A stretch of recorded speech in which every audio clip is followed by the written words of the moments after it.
Question number 4 बोल रहा है कि perform the indicated operations and simplify the following. Means आपने एडिशन, जहाँ पे एडिशन है वहाँ पे आपने ऐड करना है, ठीक है, सिंपल। तो एडिशन ऑफ द मैट्रिसेस आपको आती है, जहाँ पे आपके ब्रैकेट्स हैं आपने उन ऑपरेशन को पहले परफॉर्म करना है, ठीक है। अब अगर मैं, ठीक है, मैं 3 सॉल्व कर रहा हूँ, वो क्या बोलता है, मैट्रिक्स 3 में सिंपल मैट्रिक्स दिया हुआ है 2 3 1, फिर अगला है प्लस और ब्रैकेट, प्लस और ब्रैकेट है, फिर मैट्रिक्स है, और वो क्या 102 और एक और मैट्रिक्स है माइनस हो रहा है 2 2 2, ठीक है। तो ब्रैकेट, आपने पहले ब्रैकेट वाले ऑपरेशन को सॉल्व करना है, ठीक है। इक्वल का साइन, ये मैट्रिक्स अभी सॉल्व नहीं हो रहा तो एज इट इज आ जाएगा 2 3 1, फिर प्लस है, फिर आपने सॉल्व करना है इसको, ये क्या बनेगा 1।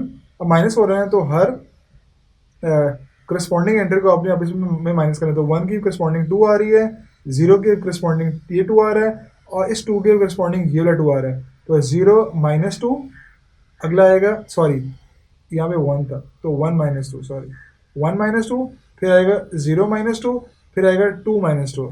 बात समझ आ रही है? ये हो गया हमारा सब्ट्रैक्ट। अब 2 3 1 आएगा एज इट इज। अब सॉल्व करने के बाद इसका आंसर आएगा, सब्ट्रैक्ट करने के बाद आंसर आएगा -1, 1 - 2 का आंसर -1, 0 -2 एंड 2 -2 का आंसर 0 आ रहा है, ठीक है। अब ये वाला ऑपरेशन सॉल्व हो चुका है। अब ये बन चुके हैं 2 मैट्रिक्स, अब ये दोनों ऐड हो जाएंगे।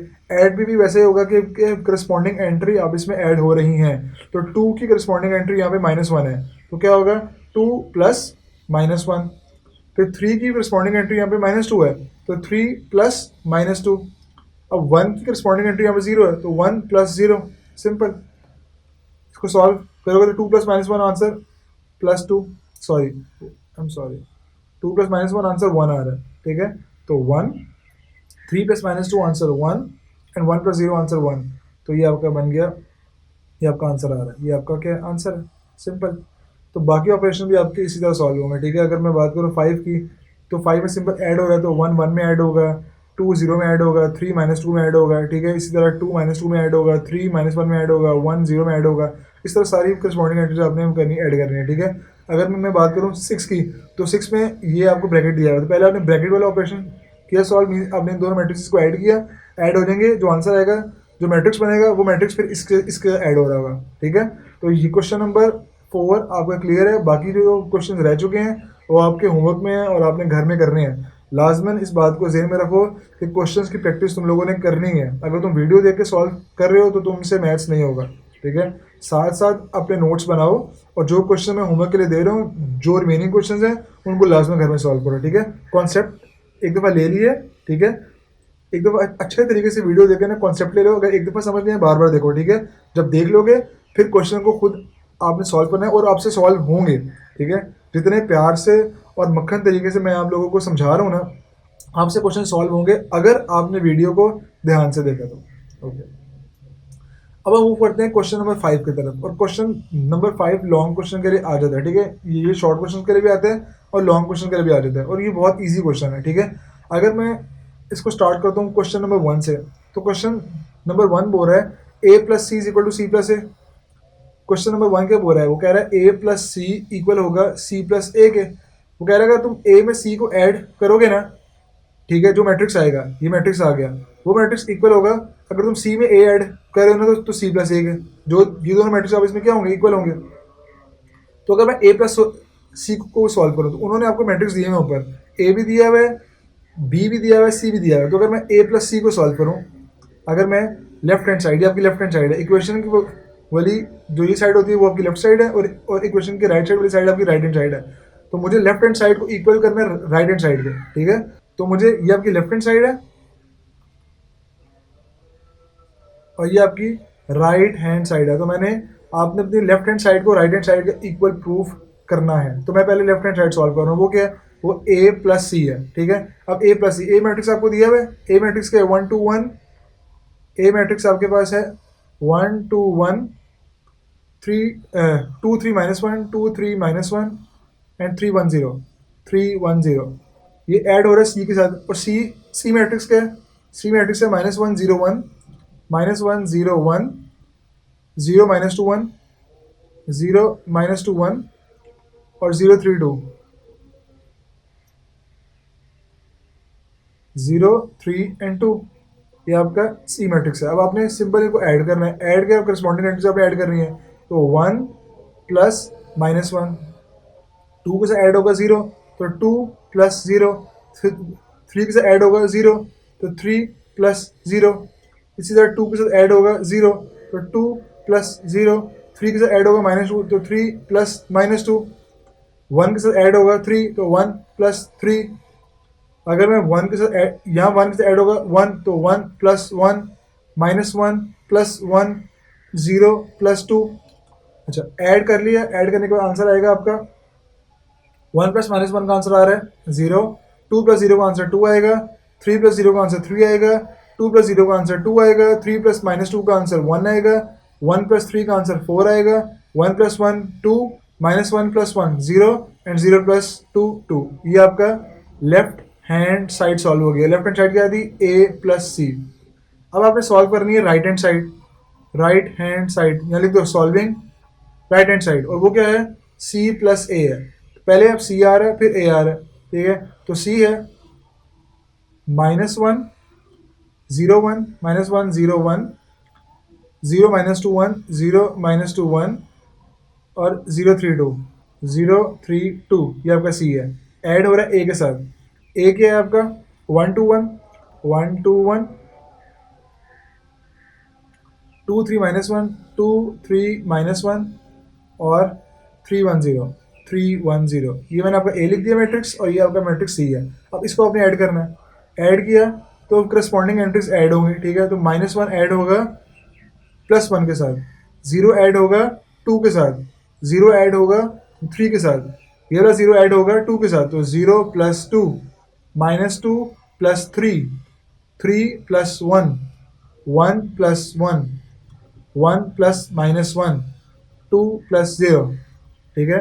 अब आपने इनको सॉल्व कर लेना, सिंपल आंसर लिख लेना, -1 प्लस 1 0 0 प्लस 2 2 0 प्लस 3 3 0 प्लस 2 2 1 4 2 0 2, ये आपका राइट हैंड साइड आएगा। अब मुझे बताओ क्या right hand side left hand side के इक्वल है? ये हमारी थी लेफ्ट हैंड साइड थी, वो क्या थी 0 2 2 2 0 2 2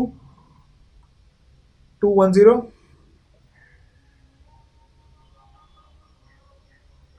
2 1 0 और 2 3 3 4 2 3 4 2, ये मेरी थी लेफ्ट हैंड साइड, ये मेरी क्या थी लेफ्ट हैंड साइड, और लेफ्ट हैंड साइड क्या था a प्लस सी। मैंने इसको प्रूफ करना था कि ये मेरी राइट हैंड साइड के इक्वल है। राइट हैंड साइड क्या थी मेरी c प्लस ए, तो c प्लस ए का आंसर मेरे पास ये है 0 2 2 2 1 0 3 4 2, तो क्या मेरे दोनों इक्वल हैं? तो आप लिखोगे hence left hand side is equal to right hand side, ठीक है। तो आपका a प्लस सी इक्वल होगा c प्लस ए के, बस आपने सिंपल प्रूफ करना। अब अगर क्वेश्चन नंबर 5 का मैं पार्ट 6 देखूं तो वो कह रहा है 2a plus B is equal to a plus B. ये 2a plus B, question number 5 part 6, 2a plus B is equal to a plus B. ये आपकी लेफ्ट हैंड साइड है, लेफ्ट हैंड साइड, और ये आपकी राइट हैंड साइड है। आपने बस बताना है कि left hand side right hand side के इक्वल है। अगर मैं पहले लेफ्ट हैंड साइड को सॉल्व करूं, वो क्या बोल रही है, वो ये है 2a प्लस बी, ये मेरी 2a प्लस बी है। अगर मैं इसको सॉल्व करूं तो 2, अब a मैट्रिक्स की वैल्यू उन्होंने आपको दी है यहाँ पे a की वैल्यू है 1 2 1 1 2 1 2 3 -1 2 3 -1 3 1 0 3 1 0, ये आपका मैट्रिक्स A है, ठीक है। तो यहाँ पे 2 सिर्फ A से मल्टीप्लाई हो रहा है और बाद इसके साथ ऐड हो रहा है B, तो प्लस अब मैंने मैट्रिक्स B लिखना है। मैट्रिक्स B क्या बोल रहा है मेरा, मैट्रिक्स B है मेरा 1 2 3, ये मैट्रिक्स B है 1 2 3 1 2 3 -1 -2 1 -1 -2 1 एंड 1 2 3 1 2 3। अब मैं सिंपल पहले 2 को A से करूँगा मल्टीप्लाई, ठीक है। डी मैथ रूल फॉलो होगा तो पहले मल्टीप्लिकेशन होती है बाद में एडिशन होती है, तो 2 को मैंने हर एक एंट्री से करना मल्टीप्लाई, तो 2 1 ज़ार 2 2 2 ज़ार 4 2 3s are 6, 2 2s are 4, 2 3s are 6, 2 1s are 2, 2 1s are 2, 2 minus 2 times -1 -2 and 2 times 0 0। ये आपका 2a सॉल्व हो गया। इसके साथ मैंने b को ऐड करना है, तो मैं b यहाँ पे लिख रहा हूँ 1 2 3 -1 -2 1 1 2 3। ये मैंने यहाँ पे b लिख दिया।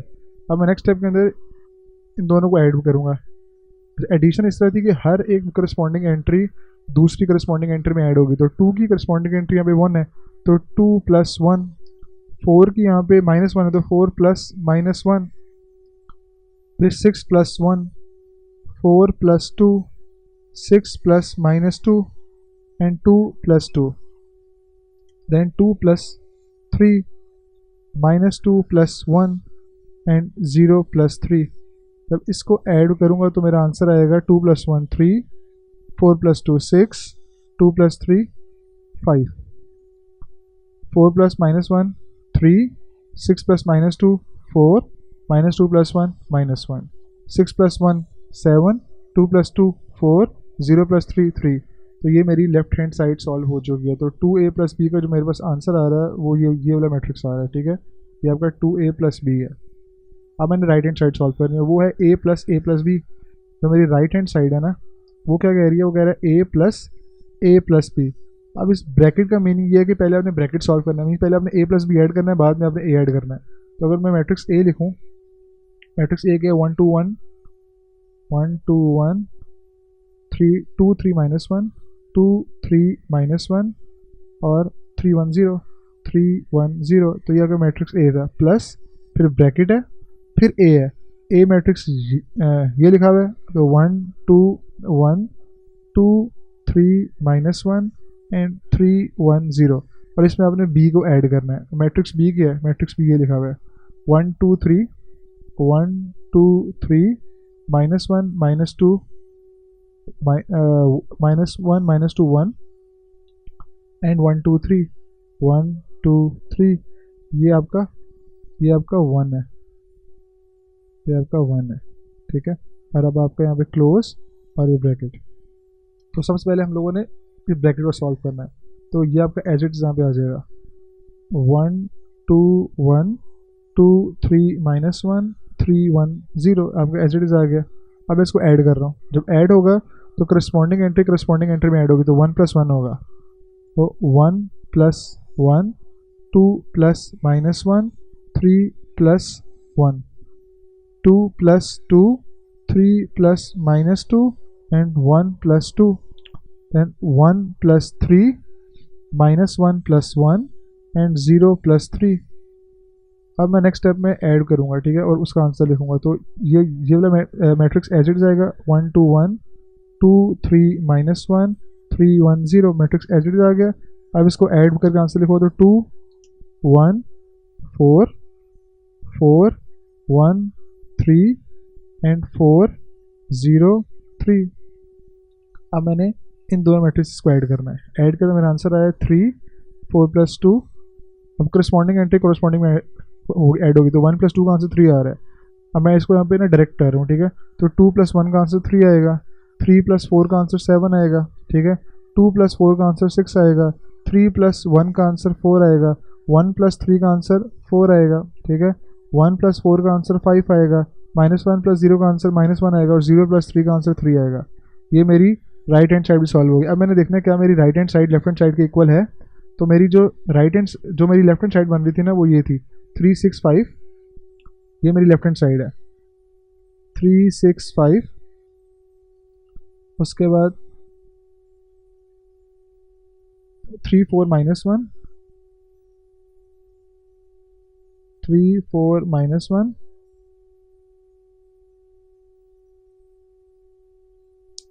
7 4 3 7 4 3। ये मेरी थी लेफ्ट हैंड साइड, और राइट हैंड साइड मेरी ये है, ये मेरी राइट हैंड साइड है 3 6 5 3 4 -1 7 4 3। तो क्या मेरी left hand side right hand side के इक्वल है? जी है।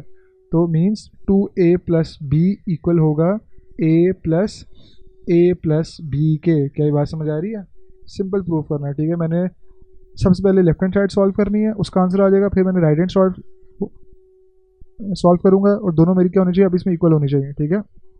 बाकी सारे क्वेश्चन इस तरह सॉल्व होंगे। अगर मैं क्वेश्चन नंबर 10 को देखूँ तो 2a प्लस बी, तो टू पहले a से होगा मल्टीप्लाई, फिर प्लस और फिर 2 होगा b से मल्टीप्लाई। जब दोनों मैट्रिक्स आ जाएंगे फिर ये दोनों ऐड हो जाएंगे, ऐड होकर आपकी लेफ्ट हैंड साइड हो चुकी है सॉल्व। उसके बाद आपकी होगी right hand side solve. Right hand side किससे सॉल्व होगी, उन्होंने आपको पहले ब्रैकेट दिया हुआ है, ठीक है। तो a प्लस बी पहले ऐड होगा, जो जो मैट्रिक्स आएगा उसमें आपका 2 मल्टीप्लाई होगा। अगर मैं आपका पार्ट 10 सॉल्व करूँ तो पार्ट 10 मेरा क्या बन रहा है, अगर मैं आपका पार्ट 10 सॉल्व करूँ तो वो ये बोलता है कि 2a प्लस 2b इक्वल है 2a प्लस बी के। तो जो भी आपका पहले मैट्रिक्स होगा ना उसको आपने करना है 2 से मल्टीप्लाई, आंसर आ जाएगा। यहाँ पर मैट्रिक्स आ गया प्लस 2 को जब आपने b से किया मल्टीप्लाई, एक और मैट्रिक्स आ गया और बाद में दोनों ऐड हो जाएंगे तो आपका एक मैट्रिक्स बन गया, ठीक है। ये आपकी आ गई लेफ्ट हैंड साइड। अगर मैं राइट हैंड साइड को सॉल्व करूँ तो वो बोलता है 2a प्लस बी, ठीक है। तो पहले आपने a प्लस बी मैट्रिक्स को ऐड करना है, तो मैट्रिक्स a ये है, ये b मैट्रिक्स है, ठीक है, और ये ब्रैकेट के बाहर 2 है। जब दोनों मैट्रिक्स ऐड हो जाएंगे ना तो यहाँ पे आंसर में एक मैट्रिक्स आ जाएगा, ठीक है। अब 2 इस मैट्रिक्स से क्या होगा मल्टीप्लाई, तो 2 हर एक एंट्री से होगा मल्टीप्लाई, तो फिर जो आपका आंसर आएगा वो भी मैट्रिक्स होगा। और आपने इस मैट्रिक्स को इस मैट्रिक्स के ऊपर देखना है कि क्या ये दोनों इक्वल हैं कि नहीं है, ठीक है। तो बिल्कुल बेसिक से क्वेश्चन है, मैं इन क्वेश्चन के ऊपर टाइम ज़ाया किए बगैर क्वेश्चन नंबर 6 के ऊपर मूव कर रहा हूँ, जो कि इंपॉर्टेंट क्वेश्चन है, ठीक है। क्वेश्चन नंबर 6 इंपॉर्टेंट क्वेश्चन है। तो क्वेश्चन नंबर 5 के सारे पार्ट्स बहुत ईजी हैं, सिर्फ आपने लेफ्ट हैंड साइड को राइट हैंड साइड के इक्वल प्रूव करना है, ठीक है। अगर मैं क्वेश्चन नंबर 6 के ऊपर मूव करूँ तो क्वेश्चन नंबर 6 का जो पहला पार्ट है ना 3a माइनस 2b, वो बहुत ईजी है, ठीक है। अगर मैं पहला पार्ट देखूँ बोल रहा है 3a माइनस 2b, आपने पहले ये 3 है और यहाँ पे a की ये a मैट्रिक्स है, मैट्रिक्स a ये दिया है, तो आपने 3 को मैट्रिक्स से किया मल्टीप्लाई माइनस 2 और यहाँ पे b मैट्रिक्स दिया हुआ है, तो 3 को आपने मैट्रिक्स से किया मल्टीप्लाई माइनस 2 को आपने मैट्रिक्स से किया मल्टीप्लाई। तो जब 3 को मैट्रिक्स से किया मल्टीप्लाई तो यहाँ पे मैट्रिक्स आ गया, माइनस 2 को आपने मैट्रिक्स से किया मल्टीप्लाई तो यहाँ पे भी मैट्रिक्स आ गया, ठीक है। अब दोनों मैट्रिक्स को आपने करना है सब्ट्रैक्ट, तो करस्पॉन्डिंग एंट्रीज में क्या हो जाएंगे, सब्ट्रैक्ट हो जाएंगे, तो ये आपका आंसर यहाँ पे मैट्रिक्स आ जाएगा, ठीक है। मैं इसको प्रूव नहीं कर रहा क्योंकि ये वाला क्वेश्चन बिल्कुल जो क्वेश्चन नंबर 5 है उसकी तरह है। मैं इसका पार्ट 2 सॉल्व कर रहा हूँ जो कि इंपॉर्टेंट है, ठीक है, जो कि बहुत ज़्यादा इंपॉर्टेंट है। अगर मैं पार्ट 2 को देखूँ तो पार्ट 2 बोल रहा है, तो पार्ट 2 है ना क्वेश्चन नंबर 6 का, ये आपका क्वेश्चन नंबर 6 का पार्ट 2 है। वो क्या बोल रहा है, वो कह रहा है 2a transpose minus 3b transpose. तो अगर मैं 2a ट्रांसपोज, तो मैंने यहाँ पे मैट्रिक्स a लिखा, मैट्रिक्स a क्या था मेरे पास 1 3 माइनस 2 4, 1 3 माइनस 2 और 4, और मैंने इसका ट्रांसपोज लेना है पहले, ठीक है, माइनस 3। इसी तरह b मैट्रिक्स लिखा, b मैट्रिक्स के यहाँ पे 0 माइनस 3 7 8, 0 माइनस 3 7 और 8, ठीक है, और मैंने इसका भी ट्रांसपोज लेना है। तो पहले मैं मल्टीप्लाई नहीं करूँगा, पहले मैं a और b दोनों का ट्रांसपोज ले लूँगा। ट्रांसपोज क्या था, रोज को कॉलम में चेंज करना है, तो इस पहली रो को मैं आपके पहले कॉलम के अंदर चेंज कर रहा हूँ, तो ये मेरा 1 माइनस 2 पहला कॉलम बन गया। फिर दूसरी रो को मैं चेंज कर रहा हूँ, दूसरे कॉलम में 3 4 दूसरा कॉलम बन गया, फिर माइनस 3, और यहाँ पे जो मैट्रिक्स b है, b ट्रांसपोज है, तो मैं मैट्रिक्स b के पहली रो को चेंज कर रहा हूँ पहले कॉलम में, तो 0 7, और दूसरी रो को दूसरे कॉलम में माइनस 3 8। अब मैं इसका ट्रांसपोज ले लिया है, अब इसका ये a ट्रांसपोज सॉल्व हो चुका है, b ट्रांसपोज भी हो चुका है सॉल्व। अब मैंने 2 को मैट्रिक्स से करना मल्टीप्लाई, तो 2 हर एक एंट्री से क्या होगा मल्टीप्लाई होगा, तो 2 टाइम्स 1 होगा, 2 टाइम्स 3 होगा, 2 टाइम्स माइनस 2 होगा, और 2 टाइम्स 4 होगा, ठीक है। इसी तरह माइनस और 3 आपका हर एक एंट्री से क्या होगा मल्टीप्लाई, सो 3 टाइम्स 0, 3 टाइम्स माइनस 3, 3 टाइम्स 7 और 3 टाइम्स 8। क्या बात समझ आ रही है। अब आपने मल्टीप्लाई करके मैट्रिक्स लिखना है, तो 2 times 1 2, 2 times 3 6, 2 times minus 2 minus 4, and 2 times 4 8, ठीक है, माइनस फिर एक और मैट्रिक्स है 3 times 0 0, 3 times minus 3 minus 9, 3 times 7 21, and 3 times 8 24, ठीक है। अभी सॉल्व हो चुका है। अब आपने सिंपली दोनों मैट्रिक्स को सब्ट्रैक्ट कर देना है, ठीक है। तो करस्पॉन्डिंग एंट्रीज से क्या होंगी, सब्ट्रैक्ट होंगी। तो 2 की करस्पॉन्डिंग एंट्री यहाँ पे 0 है, तो 2 माइनस 0। इसी तरह 6 की करस्पॉन्डिंग एंट्री यहाँ पे माइनस 9 है, तो 6 माइनस और फिर माइनस 9 आएगा। ये वाला जो माइनस है ये वाला ऑपरेशन का है, और ये वाला माइनस उस नंबर के साथ है, ठीक है। अगले में -4 -21 एंड 8 -24, ठीक है। तो 2 माइनस 0 का आंसर क्या आ रहा है, 2 आ रहा है। 6, ये बन गया 6 + 9 -4 -21 एंड 8 -24। तो इसका आंसर आएगा, ये तो मैंने सॉल्व कर लिया था, 6 + 9 का आंसर आएगा 15, ये आएगा -25 और ये बनेगा -16। तो ये आपका सॉल्व हो चुका है। ये बात समझ आ रही कि नहीं आ रही? बहुत ईजी सा कॉन्सेप्ट है, कोई मुश्किल बात नहीं है इसमें, बहुत ईजी है। ये बात समझ आ रही है? बहुत ज़्यादा ईजी है, ठीक है। सिंपल क्या था, 2A ट्रांसपोज -3B ट्रांसपोज। तो पहले मैंने A ट्रांसपोज ले लिया था यहाँ पर, ये मेरा पहले A ट्रांसपोज आ गया था, मैंने A ट्रांसपोज लिया, यहाँ पे A ट्रांसपोज आ गया, ठीक है। फिर नेक्स्ट स्टेप के अंदर मैंने 2 को किया मल्टीप्लाई मैट्रिक्स से, 2 को, फिर माइनस, और यहाँ पर मैंने 3 को किया मल्टीप्लाई। जब आंसर आ गया फिर मैंने इन दोनों को वापस में यहाँ पे माइनस कर दिया, और माइनस करने के बाद ये मेरा आंसर आ जाएगा। तो बात समझ आ रही है? बहुत ईजी सा कॉन्सेप्ट है, कोई मुश्किल नहीं है। अच्छा, हमारा क्वेश्चन नंबर 6 भी सॉल्व हो चुका है। अब अगर मैं क्वेश्चन नंबर 7 को देखूँ, तो क्वेश्चन नंबर 7 बहुत ज़्यादा इंपॉर्टेंट है शॉर्ट क्वेश्चन के लिए। ये दोनों क्वेश्चन नंबर 6 शॉर्ट क्वेश्चन के लिए और क्वेश्चन नंबर 7 शॉर्ट क्वेश्चन के लिए। ये अक्सर लॉन्ग क्वेश्चन के अंदर भी आपसे पूछ सकते हैं, लेकिन इसके चांसेस ज़्यादा शॉर्ट क्वेश्चन के लिए ही हैं। और बहुत ईजी क्वेश्चन है, इसके अंदर इक्वल मैट्रिसेस का कॉन्सेप्ट यूज हो रहा है, जो हम लोगों ने एक्सरसाइज 1.1 के अंदर हम लोगों ने क्वेश्चन नंबर 3 सॉल्व किया था ना, ठीक है। सेम कॉन्सेप्ट है इसके अंदर भी, ठीक है।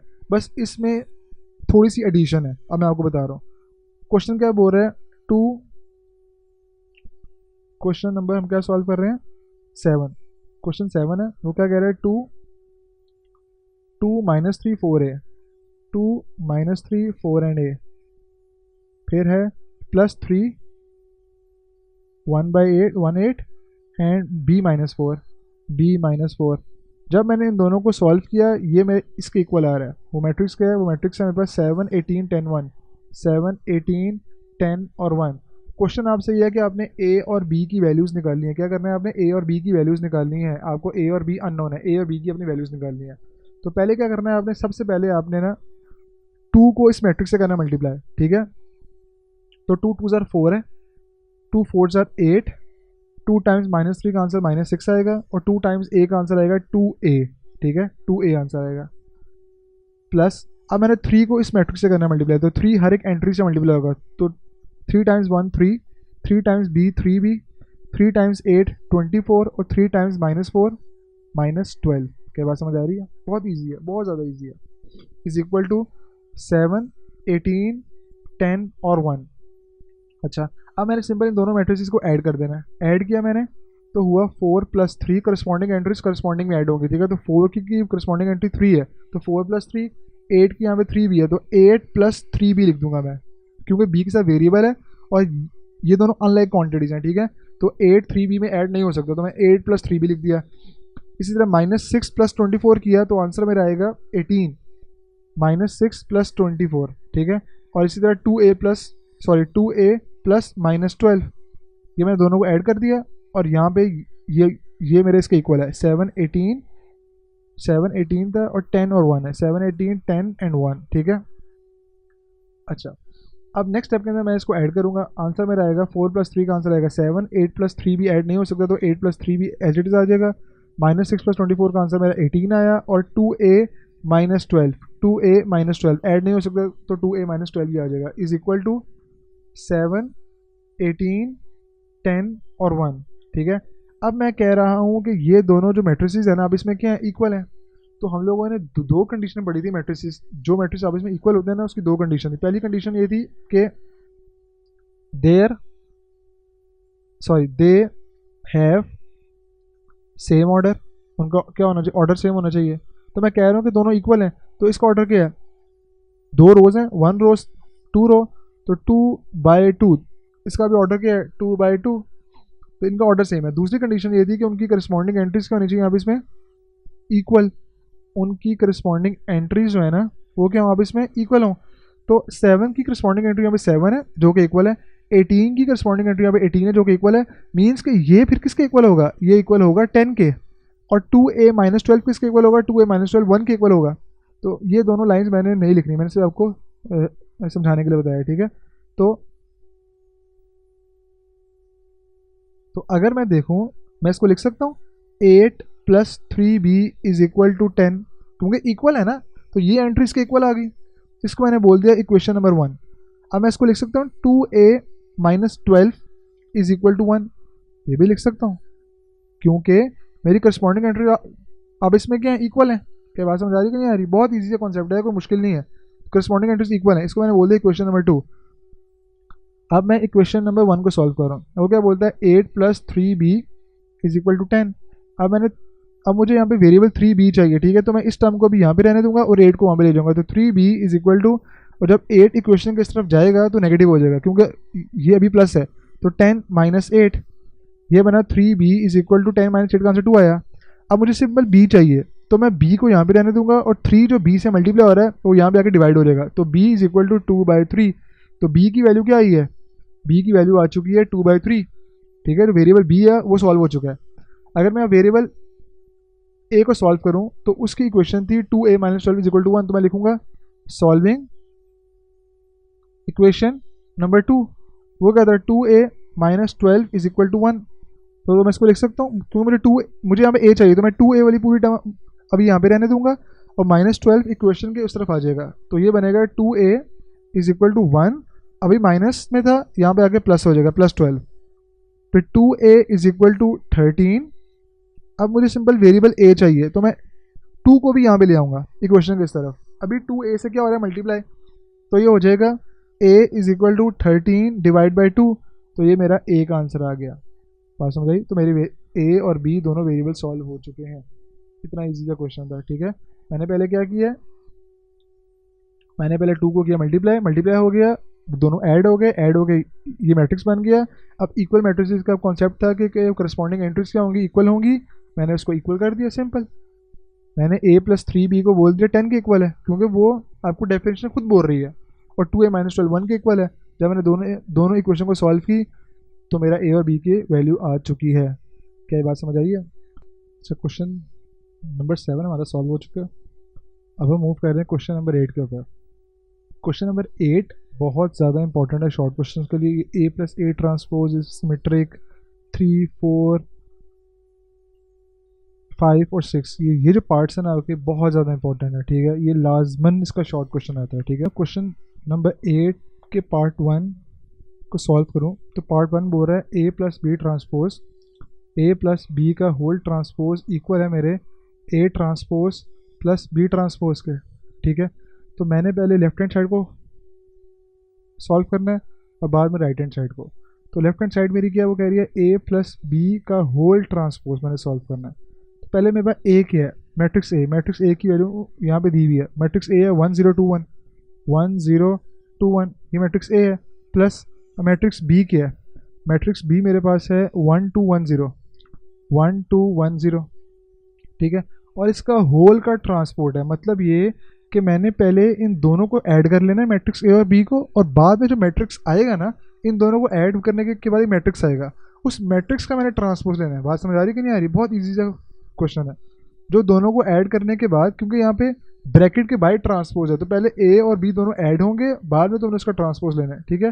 तो मैं अगर ए और बी को ऐड करूँ तो ऐड कैसे होंगे, करस्पॉन्डिंग एंट्रीज ऐड होती हैं। तो 1 ऐड होगा 1 में, 1 प्लस 1, फिर 2 ऐड होगा 1 में, 2 प्लस 1, फिर 0 ऐड होगा 2 में, तो 0 प्लस 2, और 1 ऐड होगा 0 में, तो 1 प्लस 0।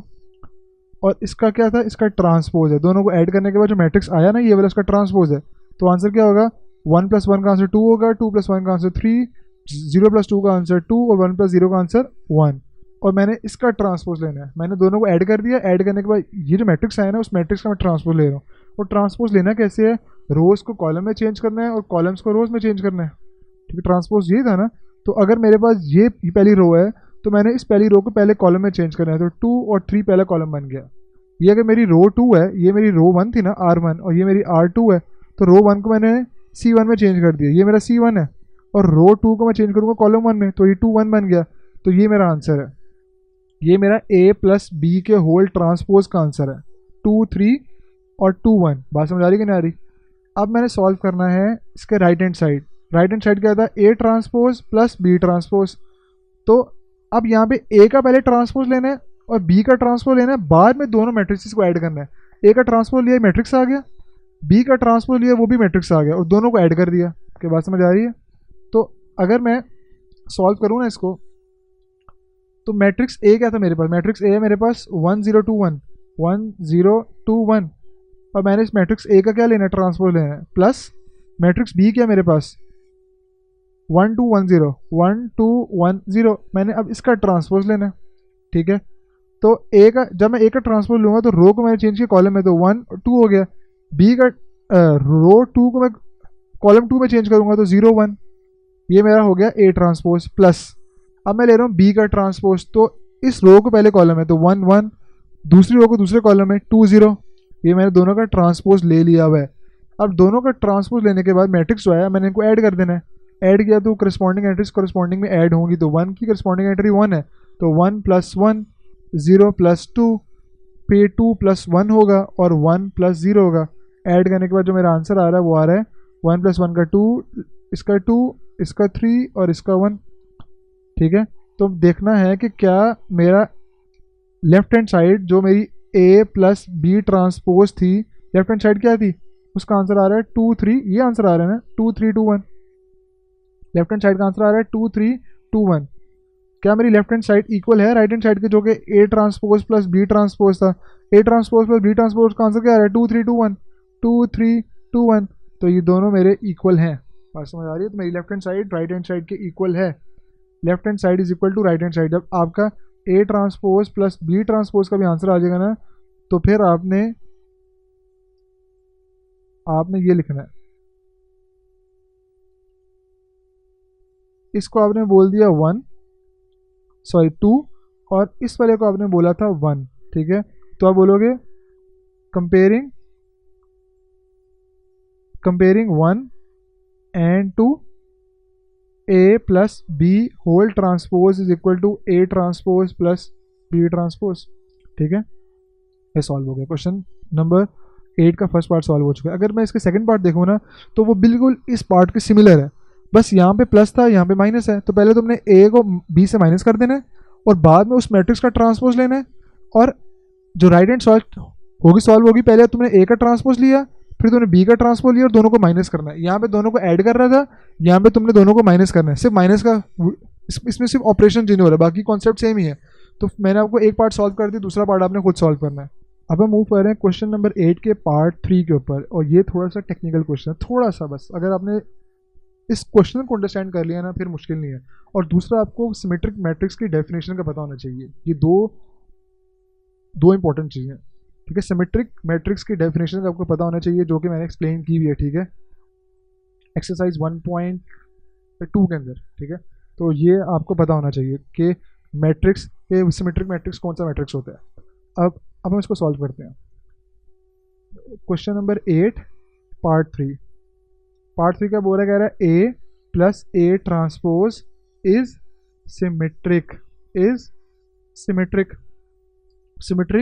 मैट्रिक्स वो होता है, अगर एक मैट्रिक्स ए है और अगर मैंने इसका ट्रांसपोज लिया, वो ए ट्रांसपोज बना, तो अगर ए मैट्रिक्स और उसका ट्रांसपोज आपस में इक्वल होंगे तो मैट्रिक्स ए क्या होगा, सिमेट्रिक होगा। सिंपल, ये कॉन्सेप्ट है, ठीक है, सिमेट्रिक का, जो मैंने एक्सप्लेन किया है 1.2 के अंदर। तो अगर आपको नहीं पता तो प्लीज़ 1.2 को देख लो एक दफ़ा, ठीक है, प्लीज़ देख लो, ताकि ये वाला क्वेश्चन आपका क्लियर हो जाए। अच्छा, इसमें आपको ये बोल रहा है कि A plus A transpose is symmetric. वो कह रहा है कि ए प्लस ए ट्रांसपोज को सॉल्व करने के बाद जो मैट्रिक्स आएगा ना, वो मैट्रिक्स क्या सिमेट्रिक है। यहाँ पे ये नहीं बोल रहा कि ए सिमेट्रिक है या ए ट्रांसपोज क्या सिमेट्रिक है। वो कह रहा है ए प्लस ए ट्रांसपोज को सॉल्व किया, एक मैट्रिक्स आ गया। वो कह रहा है वो जो मैट्रिक्स है ना, वो क्या है, वो मैट्रिक्स सिमेट्रिक है। क्या बात समझ आ रही है। तो अगर मैं पहले ए प्लस ए ट्रांसपोज को सॉल्व करूँ तो मैं देखता हूँ मेरा मैट्रिक्स आ क्या रहा है। तो अगर मैं पहले ए प्लस ए ट्रांसपोज को सॉल्व करूँ तो मेरा ए क्या था, ए मेरे पास है 1 0 2 1 1 0 2 1 प्लस ए ट्रांसपोज ए 1 0 2 1 और इसका ट्रांसपोज। तो पहले मैं इस वाले पार्ट को देखूंगा, मैं पहले इसका सॉल्व कर लूँ, इसका ट्रांसपोज ले लूँ। तो ये ए मेरा एच आ जाएगा यहाँ पे 1 0 2 1, और अब मैं इसका ट्रांसपोज ले रहा हूँ। तो ट्रांसपोज क्या था, चेंजिंग रोज इंटू कॉलम्स और कॉलम्स इंटू रोज। तो मैं रोज को कॉलम में चेंज कर रहा हूँ, तो पहली रो आप पहला कॉलम, दूसरी रो दूसरा कॉलम। मैंने इसका ट्रांसपोज ले लिया, ए ट्रांसपोज ले लिया। अब मैंने ए प्लस ए ट्रांसपोज को ऐड कर देना है। ऐड किया तो मेरे पास आंसर आया, 1 को मैंने 1 में ऐड किया, 2 को 0 में, 0 को 2 में और 1 को 1 में। क्या बात समझ आ रही है। तो जब मैंने 1 को 1 में ऐड किया तो आंसर आया 2 2 2 और 2। ठीक है, यही बात क्लियर है। तो मेरा जो A प्लस ए ट्रांसपोज एक मैट्रिक्स आया है, वो मैट्रिक्स मेरा ये है। अब सिमेट्रिक, वो कह रहा है इज सिमेट्रिक, ये A प्लस ए ट्रांसपोज क्या है, सिमेट्रिक है। तो सिमेट्रिक की डेफिनेशन थी कि अगर तुम एक मैट्रिक्स का ट्रांसपोज लोगे, एक मैट्रिक्स का ट्रांसपोज लेने के बाद ये आपका मैट्रिक्स आ गया, फाइनल आंसर आ गया, तो वो जो मैट्रिक्स है ना, ये मैट्रिक्स है, इस मैट्रिक्स का आपने ट्रांसपोज लिया और ये आंसर आ गया। ठीक है, तो ये वाला मैट्रिक्स और ट्रांसपोज अगर आप इसमें इक्वल होंगे ना, तो मैट्रिक्स आपका क्या होगा, सिमेट्रिक।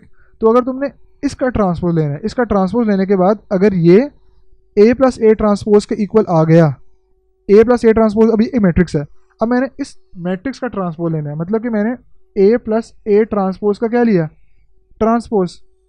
तो मैंने 2 2 2 2 का क्या ले लिया, ट्रांसपोज। अगर मैं ट्रांसपोज लूँ तो रो को मैंने कॉलम में चेंज किया 2 2, और दूसरी रो को दूसरे कॉलम में तो 2 2, ट्रांसपोज ले लिया मैंने इस मैट्रिक्स का। तो ये A प्लस ए ट्रांसपोज का ट्रांसपोज है। अगर मेरा A plus A transpose equal होगा A प्लस ए ट्रांसपोज के A प्लस ए ट्रांसपोज एक मैट्रिक्स था, मैंने फिर से उसका ट्रांसपोज लिया और वो मैट्रिक्स ये आया। अगर मेरा A प्लस ए ट्रांसपोज के ट्रांसपोज के इक्वल होगा, तो मेरा A प्लस ए ट्रांसपोज क्या होगा, सिमेट्रिक होगा। तो मेरा अगर मैं 1 और 2 को देखूँ तो A plus A transpose equal है A प्लस ए ट्रांसपोज के ट्रांसपोज के, A plus A transpose equal है A प्लस ए ट्रांसपोज के ट्रांसपोज के। तो यही तो आपकी थी डेफिनेशन सिमेट्रिक की। बात समझ आ गई है, बहुत ईजी है। पहले A प्लस ए ट्रांसपोज को किया, सॉल्व किया, फिर उसका ट्रांसपोज लिया, अगर उसका transpose A plus A transpose के इक्वल होगा तो आपका मैट्रिक्स सिमेट्रिक होगा। ठीक है, अगर मैं इसके पार्ट 5 को देखूं तो इसका भी सेम कॉन्सेप्ट है, बस उन्होंने कहा है यहाँ पे मैट्रिक्स चेंज कर दिए हैं। मैंने A प्लस ए ट्रांसपोज से आपको सॉल्व करके दिखाया है, उन्होंने कहा है कि आपने B प्लस बी ट्रांसपोज से सॉल्व करना है, बस मैट्रिक्स चेंज है, कॉन्सेप्ट सेम है। पहले आपने B plus B transpose solve किया, मैट्रिक्स आ गया, एक मैट्रिक्स आया, फिर आपने B प्लस बी ट्रांसपोज का क्या ले लिया, ट्रांसपोज, उसका भी ट्रांसपोज ले लिया। जब ट्रांसपोज के बाद मैट्रिक्स आया ना, ये मैट्रिक्स होगा 2, ये मैट्रिक्स होगा 1, 1 और 2 को आपने किया, कंपेयर किया, और वो आपस में इक्वल होंगे, तो B प्लस बी ट्रांसपोज भी सिमेट्रिक होगा। क्या बात समझ आ रही है, क्या बात समझ आई है? बहुत ईजी सा कॉन्सेप्ट है यार, कोई मुश्किल नहीं है, थोड़ा सा फोकस करोगे तो हो जाएगा सॉल्व। अब अगला कॉन्सेप्ट हमारा है, क्वेश्चन नंबर 5 है, सॉरी क्वेश्चन नंबर 4 और 6 है। वो कह रहा है कि अच्छा क्वेश्चन नंबर 4 और 6 दोनों सेम पार्ट है। ठीक है, आप में सिर्फ मैं आपको A पार्ट करवाऊँगा, मैं आपको इस दफ़ा B के से सॉल्व कराऊँगा। ठीक है, दूसरा पार्ट बिल्कुल सेम है, बस वहाँ पे मैट्रिक्स चेंज है, यहाँ पे B माइनस बी ट्रांसपोज है, वहाँ पे A माइनस ए ट्रांसपोज है। तो A पार्ट को आपने अच्छे तरीके से समझ लिया, और ये बहुत इंपॉर्टेंट है। फिर कह रहा हूँ, अगर तुम्हें A प्लस ए ट्रांसपोज समझ नहीं आया, उसको बार बार देखो। ठीक है, यही उसका एक सॉल्यूशन है, मैंने अच्छे तरीके से समझाया हुआ है। अब B माइनस बी ट्रांसपोज, इसका पार्ट नंबर 6 में आपको करवाऊँगा, और ये बहुत इंपॉर्टेंट है। ठीक है, तो इसको अच्छे तरीके से आपने समझना है। और A माइनस ए ट्रांसपोज बिल्कुल सेम है, बस वहाँ पे मैट्रिक्स चेंज है। ठीक है, बिल्कुल सेम है। तो मैं आपको B minus B transpose is skew symmetric, ये वाला पार्ट करवा रहा हूँ। तो पार्ट क्वेश्चन नंबर 8 का पार्ट 6 है, क्वेश्चन नंबर 8 का पार्ट 6 मैं सॉल्व कर रहा हूँ। ठीक है, और वो क्या है, वो कह रहा है B minus B transpose is skew symmetric, is skew symmetric. अब ये बोलता क्या है, ये बोल ये रहा है कि B माइनस बी ट्रांसपोज का मैट्रिक्स आएगा ना, क्योंकि उसको सॉल्व करने के बाद मैट्रिक्स आंसर आएगा। तो कह रहा है वो मैट्रिक्स क्या है, वो मैट्रिक्स है स्क्यू सिमेट्रिक। और स्क्यू सिमेट्रिक वो होता है कि जब अगर तुमने, जैसे A मैट्रिक्स है, A तुमने A का ट्रांसपोज लिया, तो A ट्रांसपोज अगर नेगेटिव ऑफ A के बराबर होगा, मतलब कि अगर आपने A का ट्रांसपोज ले लिया ना, और अगर तुम A का नेगेटिव भी लो, ये आपने नेगेटिव ऑफ A ले लिया। ठीक है, तो नेगेटिव ऑफ A और A ट्रांसपोज आप इसमें क्या होंगे, बराबर होंगे। नेगेटिव ऑफ A और A ट्रांसपोज आप इसमें क्या होंगे, बराबर होंगे। तो फिर मैट्रिक्स A क्या होगा, स्क्यू सिमेट्रिक। बात समझ आ रही है, मैट्रिक्स A क्या होगा, स्क्यू सिमेट्रिक होगा। इसकी डेफिनेशन मैंने 1.2 में एक्सप्लेन की हुई है, काइंडली उसको देख लो, बहुत इंपॉर्टेंट डेफिनेशन है दोनों। अच्छा, अब अगर मैं आपको बताऊं तो कह रहे B minus B transpose is skew symmetric, B minus B transpose, मतलब कि अगर तुमने B माइनस बी ट्रांसपोज एक मैट्रिक्स आया, उस मैट्रिक्स का अगर तुमने ट्रांसपोज लिया, उस मैट्रिक्स का अगर तुमने ट्रांसपोज लिया, तो वो किसके इक्वल होगा, वो इक्वल होगा B minus B transpose equal होगा का ट्रांसपोज इक्वल होगा negative of B minus B transpose के। क्या बात समझ आ रही है? बहुत इजी का कॉन्सेप्ट है। बी माइनस बी ट्रांसपोज एक मैट्रिक्स था, अगर तुमने उसका ट्रांसपोज लिया तो वो इक्वल होगा negative of B minus B transpose के। यही तो आपका था। अगर तुम इस बी माइनस बी ट्रांसपोज को बोल दो ये मैट्रिक्स ए है, ठीक है, ये मैट्रिक्स पूरा क्या, ये B minus B transpose matrix A है। तो अगर तुम ए का ट्रांसपोज ले रहे हो तो वो नेगेटिव ऑफ ए के बराबर होना चाहिए। मीन्स कि ये पूरा ए था ना, तो ए का ट्रांसपोज नेगेटिव ऑफ ए के बराबर है। क्या बात समझ आ रही है? तो अब जरा इसको समझना, अब देखना जरा इसको।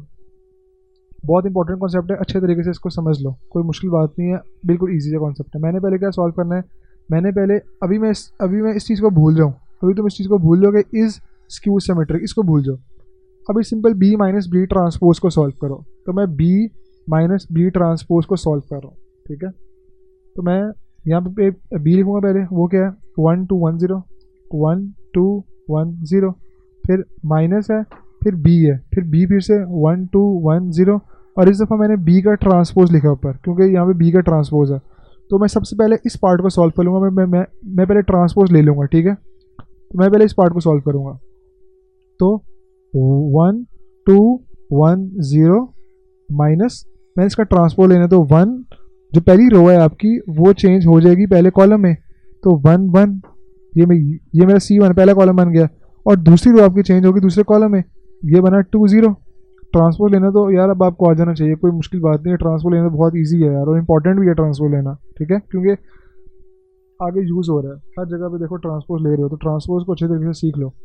अब आपने बी का ट्रांसपोज ले लिया, अब आपने दोनों मैट्रिक्स को क्या करना है, सब्ट्रैक्ट करना है। तो मैंने किया 1 माइनस 1 1 इससे माइनस होगा, करस्पॉन्डिंग एंट्री से, ये वाला 1 इस 2 से माइनस होगा तो 1 माइनस 2, ये वाला 2 इस 1 से माइनस होगा तो 2 माइनस 1, और ये वाला 0 0 से माइनस होगा तो 0 माइनस 0। तो मेरा जो आंसर आएगा ना, वो आंसर आएगा मेरे पास 1 माइनस 1 0, 1 माइनस 2 का आंसर माइनस 1, 2 माइनस 1 का आंसर 1, और 0 माइनस 0 का आंसर 0। तो ये मेरे पास B minus B transpose solve हो जाएगा। बी माइनस बी ट्रांसपोज समझो, बी माइनस बी ट्रांसपोज एक मैट्रिक्स है, ठीक है, ये क्या एक मैट्रिक्स है। तो अब तुमने इस बी माइनस बी ट्रांसपोज का ट्रांसपोज लेना है, तुमने इस बी माइनस बी ट्रांसपोज का क्या लेना है, ट्रांसपोज। तो तुमने 0 1 माइनस 1 और 0 को क्या ले लेना है, ट्रांसपोज ले लेना है। तो वो ट्रांसपोज क्या होगा, वो ट्रांसपोज हो गया तो पहली रो को पहले कॉलम में चेंज किया तो 0 माइनस 1, दूसरी रो को दूसरे कॉलम में तो 1 0, मैंने इसका ट्रांसपोज ले लिया। अब मुझे बताओ, ये बात बताओ कि ये वाला मैट्रिक्स मेरा बी माइनस बी ट्रांसपोज का ट्रांसपोज है। अच्छा, अगर स्क्यू सिमेट्रिक क्या बोलता था, वो ये बोलता था कि जो बी माइनस बी ट्रांसपोज है ना, अगर तुमने इसका ट्रांसपोज लिया, इसका क्या लिया, ट्रांसपोज लिया, बी माइनस बी ट्रांसपोज का तुमने क्या लिया, ट्रांसपोज लिया, बी माइनस बी ट्रांसपोज का क्या लिया, ट्रांसपोज लिया।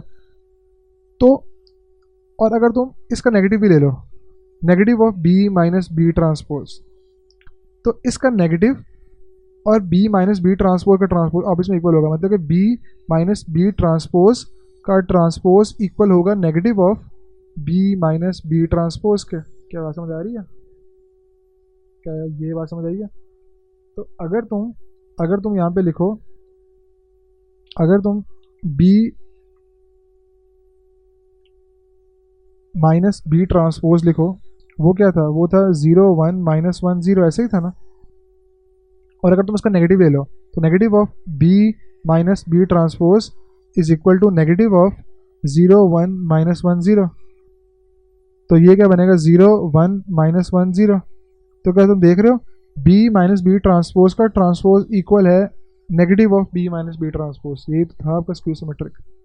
स्क्यू सिमेट्रिक ये तो बोल रहा है कि अगर तुमने एक मैट्रिक्स है उसका तुमने ट्रांसपोज लिया तो वो transpose negative of the matrix होगा। तो ये मैट्रिक्स है तुम्हारे पास, ये मैट्रिक्स है, उस मैट्रिक्स का नेगेटिव ये है, और तो उस मैट्रिक्स का आपने ट्रांसपोज लिया तो उसका ट्रांसपोज नेगेटिव के बराबर है। तो ये आपका स्क्यू सिमेट्रिक है। तो इससे प्रूव होगा, हेंस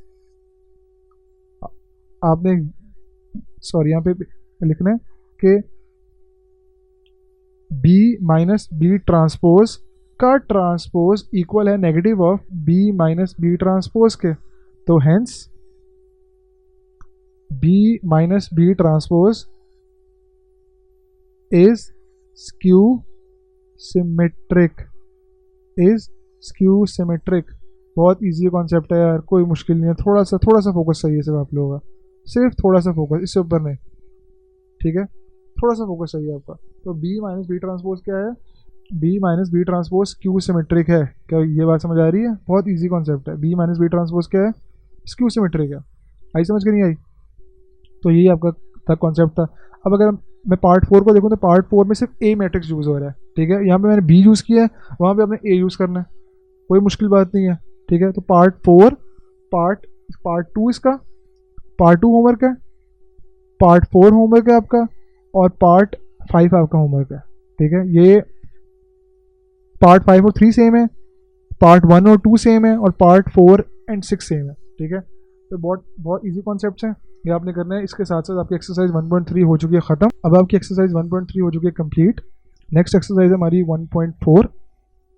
तो अगर आपको मेरी वीडियो अच्छी लगी है तो इसको लाइक करो, चैनल को कर दो सब्सक्राइब, और बेल आइकन को दबा देना ताकि जो मैं नेक्स्ट वीडियोस डालूँ वो आप तक पहुँच जाए, ठीक है। खुदा हाफिज़।